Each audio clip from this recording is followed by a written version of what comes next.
आपने भी बहुत सारे उपाय बताए, हालांकि हमने शिव महापुराण में कोई उपाय बताए नहीं है, जो सामान्य पूजा की विधि है वही बताई।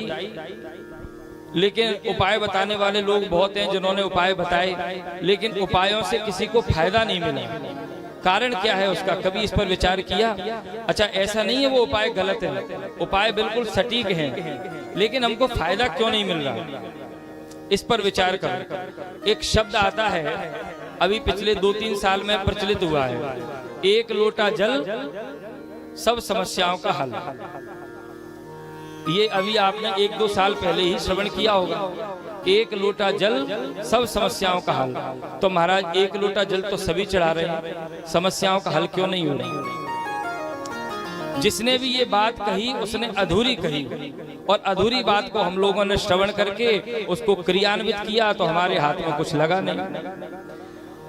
एक लोटा जल खूब हम चढ़ाएं उससे हमारी समस्याओं का हल नहीं होगा। बहुत ध्यान से सुनना, एक लोटा जल मन में हो कपट और छल, खूब चढ़ाओ भोले को जल, कभी नहीं होगा समस्याओं का हल। क्या समझे? एक लोटा जल मन में हो कपट और छल, खूब चढ़ाओ भोले को जल, उससे कभी नहीं होगा तुम्हारी समस्या का हल। तो महाराज क्या करें? क्या करें? पहले बनाओ अपने मन को निश्चल, फिर चढ़ाओ भोले पर एक लोटा जल, उससे होगा तुम्हारी समस्याओं का हल। पहले मन को तो निश्चल बनाओ। मन में कपट भरे हुए हैं, हम लोगों से झूठ बोल रहे हैं, हम लोगों से कपट कर रहे हैं, ईर्ष्या कर रहे हैं, द्वेष कर रहे हैं, और महाराज भगवान शिव से प्रार्थना कर रहे हैं कि आप हम पर कृपा करो। अच्छा देखो, बीमारी काय से सही होती है? समय तो बहुत हो गया, बीमारी काय से सही होती है? जैसे मान के चलो हमको खांसी हो गई, हम डॉक्टर के पास गए, डॉक्टर ने दवाई दे दी, तो क्या दवाई से खांसी सही हो सकती है? हो सकती है क्या? नहीं होगी।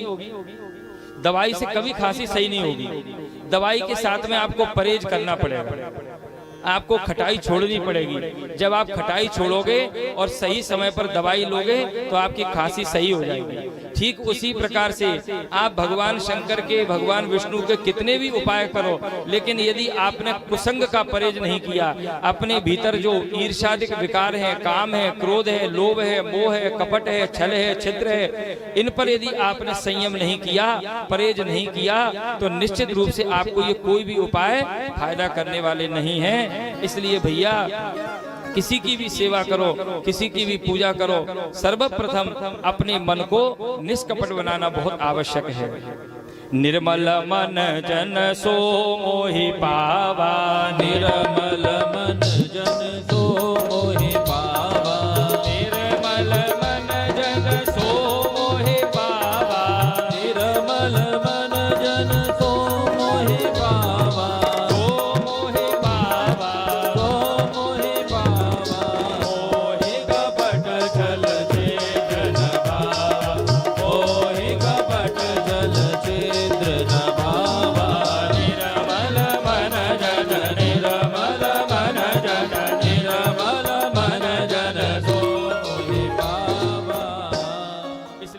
मन को सभी निष्कपट बनाने की चेष्टा करें, तभी हमें भगवत प्राप्ति होगी।